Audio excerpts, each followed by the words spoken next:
You're welcome to our program. Thank you very much. Now, what is your impression about the just concluded election? Well, first on a personal note, I have a sense of fulfillment. I have a sense of vindication. I don't want to say I said so, but I did say so.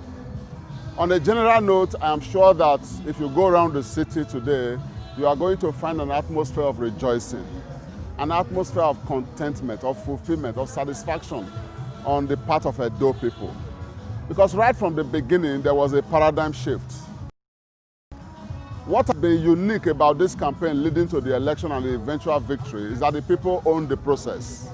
It is the people's ownership of this process that guaranteed victory and, as a matter of fact, made the difference. For the first time in the history of our state, and I dare say our country, the people resolved to put differences aside and identify a representative of the political class, singled him out as somebody who is capable of providing the dividends of governance, somebody who they feel is a performer, a noiseless performer. They rallied behind him. They invented several slogans, among which we can see, Edo not be Lagos, no sit down look, where he goes we go, and several others. And of course, the very popular 4+4 Togba.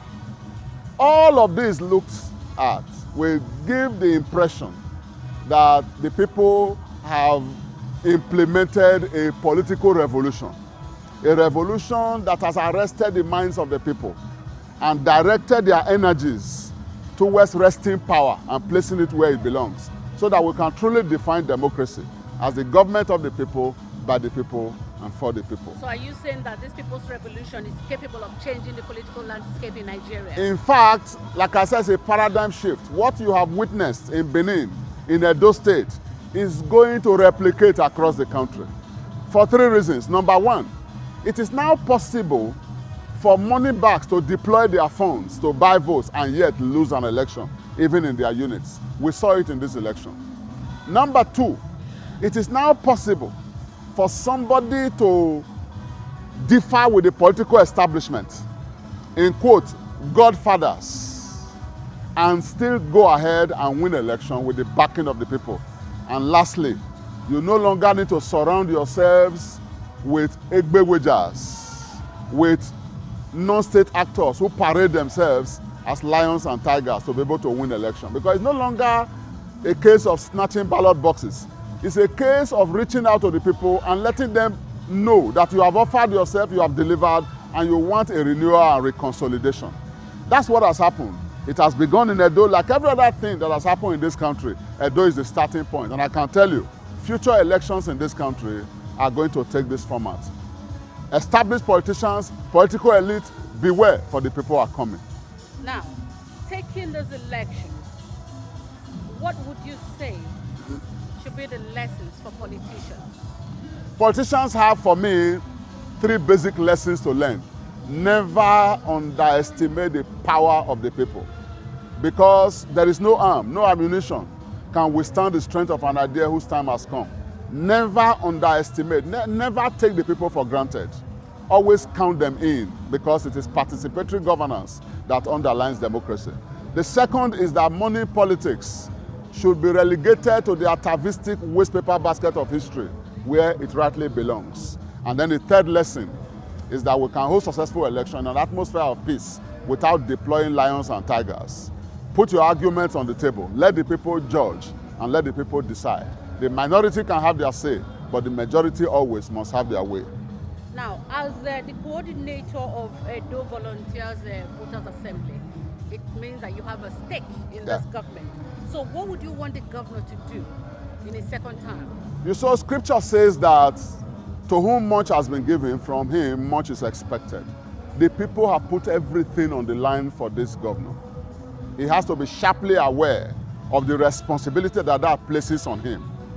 So if he never intended to go beyond the level of achievement that he has made, this confidence that the people have reposed in him has set new standards. So he has to reach out and go dig deep to provide for the people infrastructures, social services, empowerment and employment, women empowerment, youth empowerment, and then of course, institutional strengthening so that things will work.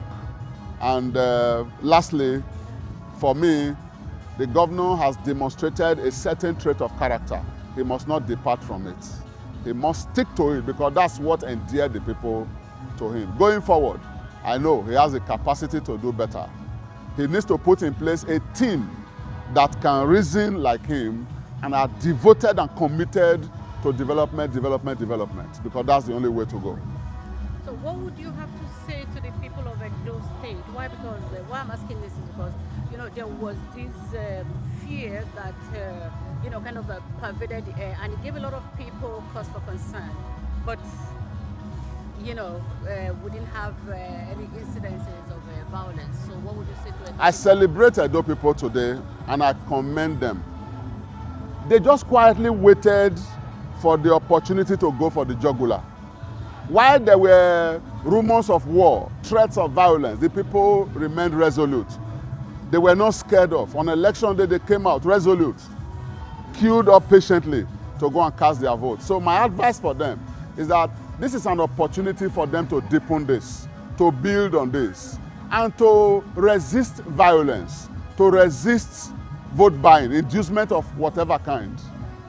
And they must realize that now that they have installed a government in power, they must not move away. They must work closely with these governments in a participatory governance format to contribute ideas into governance and be willing to offer themselves for service. This is still the PDP Digital Media Team Studio. My name is Habiba Oyege or Yarekwa, and I'm standing with Barrister Ken Imaswagbon, the Rice Man. Sir, now what is your impression about the just concluded election in Edo State? Wonderful. The people have spoken. Let me say God has spoken, the people have spoken. Our system as a people has spoken. I want to thank God Almighty for giving us what He did in Edo today, yesterday, today. I want to, going forward, thank Mr. President. Thank you, President Buhari, for allowing democracy to deepen. It's very important. I want to also thank Professor Mahmoud for allowing the will of the people to prevail. More especially the forces, the authorities, security authorities, the Nigerian police, Adamu and his men. Thank you so much. This is what we are talking about, that we could have a great country. I want to thank the military also. They all did well, General Butrai, wonderful. No intimidation. I want to also thank the courage of Obaseki. Obaseki accepting to fight the Godfathers. The courage he displayed.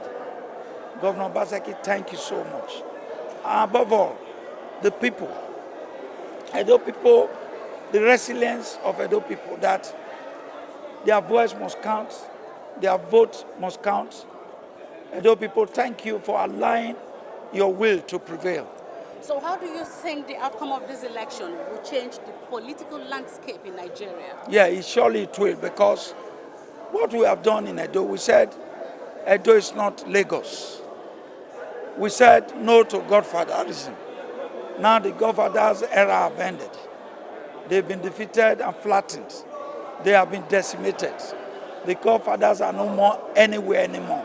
So going forward, Nigerians must take this chance.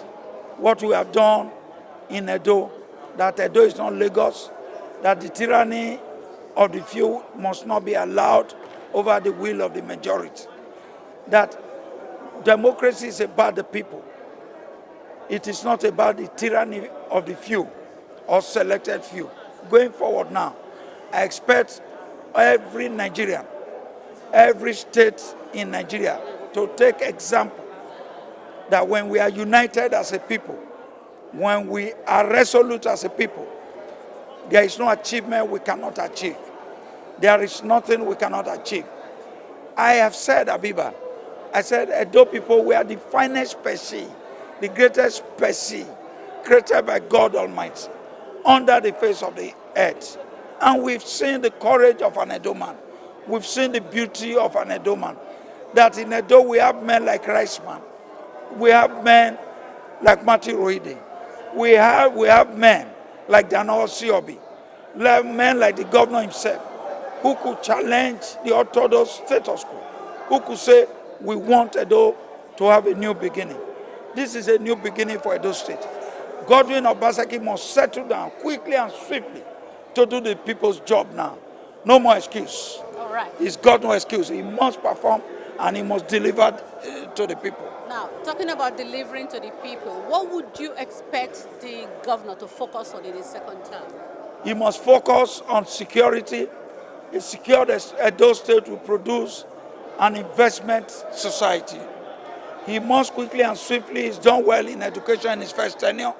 He should improve on that, take it to the tertiary institutions, and in what he's done in the secondary and primary, he must repeat in his second tenure in the tertiary institution.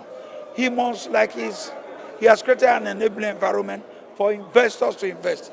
He must, again, in his second tenure, attract investors. It is investors that will produce the magic we are looking for, both local investors and international investors. Some of us will help him make sure that he succeeds. Our contact with corporate America, my contact with corporate Europe, corporate China will attract investors to Edo State. What Obaseki needs to do now, he must allow for an environment that will attract these guys to come. And I'm sure with his passion, I'm sure with his belief, and men like us around him from the sideline, we will tell him the truth. We'll guide him. I can see his heart. That's why I stepped down for him. His passion will see him through. The support the people of Edo give to him will see him through. So, taking that forward, I see a glorious second tenure for Governor Obaseki because he's got the passion, he has the material, he has the method. That's, I think, he will write his name in gold. I see it coming. Thank you very much. Thank you so Thank much. you. God bless you. Dear viewers, the Rice Man, Kenny Maswabo. Hello and welcome to our program, which is coming to you from PDP Digital Media Team Studio. My name is Habiba Oyege Yarekwa, and we're transmitting live from the Situation Room in Edo State. And I'm going to be chatting with Vince Onyekwelu. He is an observer for the Edo 2020 election, and of course he represents International Human Rights Commission, and also he is a former British police officer, and now he's a national security consult. Now you're welcome to the program. Thanks for having me. Vince, so what is your impression about the just concluded Edo State election? I believe that Nigeria has come to see that democracy can survive in Nigeria. I believe that Edo State elections, a lot of people had fears about a month ago. There were so much concerns about issues of violence, aggression, and the possibility of lives and properties being lost. I'm grateful that the past 1 week I've been in Edo permanently. I can vouch that Edo State people surprised and impressed Nigerian people. Number one, no lives were lost. So far, to the best of my knowledge, no lives were lost. And as the representative for the International Human Rights Commission, our main focus is to make sure that elections is not about do or die, that we can have credible, fair elections without losing lives. And I believe that Edo State people can do better. They've set the pace for Nigerians to know that you can do elections without killing people, despite the anticipations. So I would say thank you to people of Edo State for maintaining the peace and saving your lives. So what do you make of the overwhelming support for the governor by the people of Edo State? Obviously, as an International Human Rights Commission, our job is to be non-partisan. Our job is to stay on the fence. Our job is to encourage people to feel free for their own political freedom. Anybody who wants to support the PDP is free, and nobody should intimidate anybody who wants to support the PDP. It should be free playing ground for PDP members to support their candidates. And right now that the PDP has won, I say a big, big congratulations to them. Now, as the International Human Rights Commission, we will encourage people to celebrate. We would encourage people to have fun. We would encourage people to celebrate their winning, because it's not easy to win. On the other side, as a rights commission, we also encourage them when they celebrate, they do not need to escalate any issues that could lead to violence. Okay. Because The people that won could celebrate, but they should not put it on the face of those that lost, because such could trigger anger and violence. And we also believe that the people that lost should take it as a learning curve and move on. The APC, the good party, the PDP, the fine party, today we have winners and losers. We should know that we are one country, one state in Edo State. They should celebrate, have fun without triggering. On the other side of the INEC, being the agency, we commend them in some areas that they did very well, in the sense that for some reason there is this feel that INEC called the right result. I don't know what made people feel that way, but when you go across Edo State, people are happy in some ways. There's a feeling that they called the right result. However, on the other side, I would encourage the INEC that 557,000 people, 557,000 people voted for these elections. And one would thought there was no need for the results to linger till 12 noon or 2 o'clock on Sunday. We believe that this result could have been called yesterday. The drama that ensued with the people from Ovia Southeast disappearing along the way, the second to the last person, the police officer that was said that he was at the hall and then he disappeared. People thought there was going to be a kind of hand twisting at that moment. He didn't send the right signal. They put people on tension. So I think the INEC shouldn't allow these kind of things to linger. Just have 1 million people voted. They should be able to collate yesterday and call this result at least before midnight or by midnight of yesterday. So we can actually say it was on 19th of September and the result was released on 19th of September. But I think they tried their best. The issue of COVID-19 was very worrying. And I said this yesterday that, God forbid, if there's a spike on COVID-19 issues in Edo State, I would suggest that the federal government of Nigeria should be held responsible. Okay. Because you cannot blame the people of Edo. It was the federal government that put the election that said that it has to go on despite the COVID-19 era. So they should be held responsible. The NCDC should take responsibility for that, not the people of Edo State, because I saw very poor social distancing. I saw very poor use of face masks. The so-called hand sanitizers were probably kept for the big and the mighty. The ordinary people of Edo State, I did not see the hand sanitizers.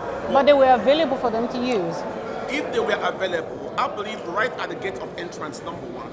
Example, I went to this school, primary and secondary school in Ababava. I was there between 8:30, 9 o'clock, 10 o'clock yesterday. I believe that the electorate should be made to mask up right at the entrance gate to the primary secondary school. That should be number one. Put on your mask. Yes, big crowd, 15 polling points at that place. It's difficult to manage, but yet they will be made to mask up. And they should be able to sanitize before. And then in the hinterlands, where these materials are available in the hinterlands, so I think INEC has loads of work to do. It's good to do the talking, but I love to see them walking the talk also, so you can balance the talking with the walking of the talking. Okay.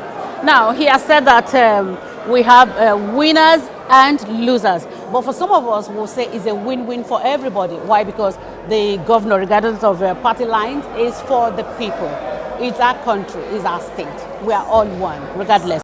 Now, so how do you think that this election would change the political landscape of our country, Nigeria?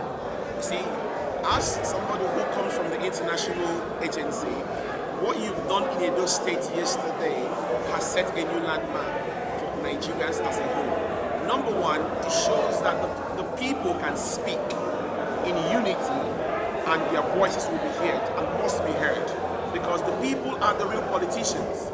The people that are not politicians, probably 10% of the people that voted are politicians. The masses are the real politicians. We are talking about participatory democracy, where the people can come out together and say, we prefer that candidate to work for us. We are convinced this is our candidate. We believe in this candidate. We believe on his track record. We believe he can serve us better. And they can stand together, vote together, protect their votes together, and make sure the results are called correctly. What it shows that as people are moving now from Edo to Akure, Ondo State, I believe Edo people are unique. They are good at setting the landmarks. They have shown once again that we can come together and show Nigerians how democracy can be played. I think it's a lesson across Nigeria, both from the north, from the east, from the west, that you can stand up to your candidate and say, this is our candidate and we're going to stand for him, come rain, come sun, come shine. And I think it's fantastic. And I commend them that loads of us thought it's going to be violent, but across Edo yesterday, not one life was lost. And the International Human Rights Commission, we are very careful. Other Human Rights Commission, we are working on Edo State. There was fear. The US government, the UK government, the Five Eyes. When I talk about the Five Eyes, I talk about the Canadian government, the Australian government, New Zealand, UK and USA. They were worried. The EU were worried. And even the BRICS countries were worried if it was going to happen in Nigeria yesterday. But yesterday, the Edo people convinced them that we are not violent people, we are peace-loving people. So it's very, very touching. Let it be a win-win for every situation.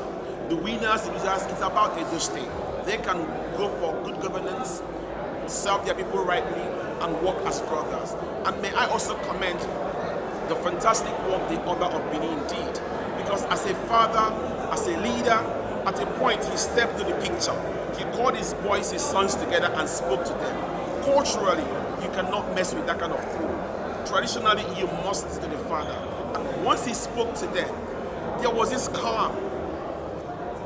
Being my experience in security industry, I saw there was a calm. Psychologically, mentally, physically, there was a calm. So we say big thank you to the Oba of Benin, and we encourage other kings across other states of Nigeria to step in, be non-partisan like this International Human Rights Commission, because we know that anybody who perpetuates violence, whether you sponsor them secretly, whether you fund them secretly, the slow wheels of justice will get to you sooner or later, because those that you sponsor, one way or the other will mention your name and will make sure that whether you have your assets in Europe or in America or in Asia, they will be traced, they will be tracked. We want to have elections where people don't have to die. Okay. So now, what would you like the governor to focus on in his second term?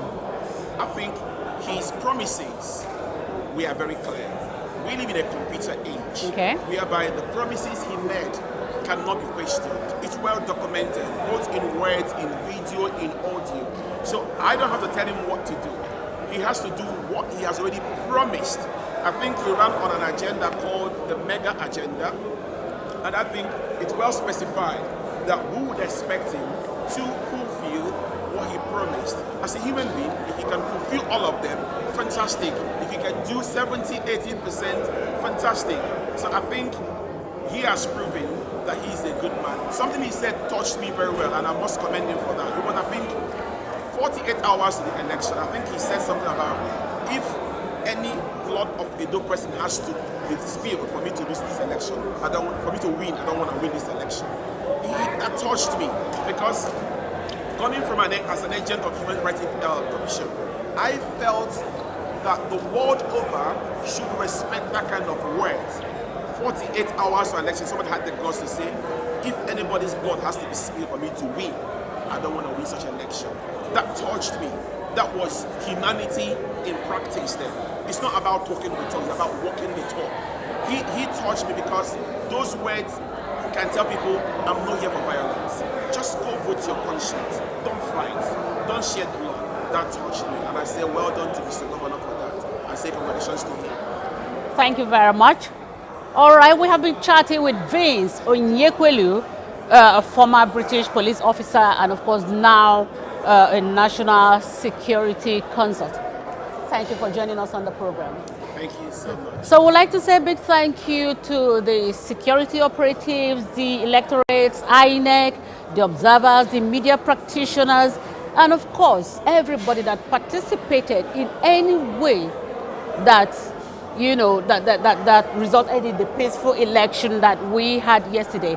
Despite the concerns that we had, it was the most peaceful election, like he had said. Yes. Just say something that touched me, and apologies to my friends in the security agencies. Yes. Now, when these men were mobilized to come to Edo State, there were so many side talks about their efficiency, about their effectiveness. But I must commend the IGP of police for a job well done. Now, the positive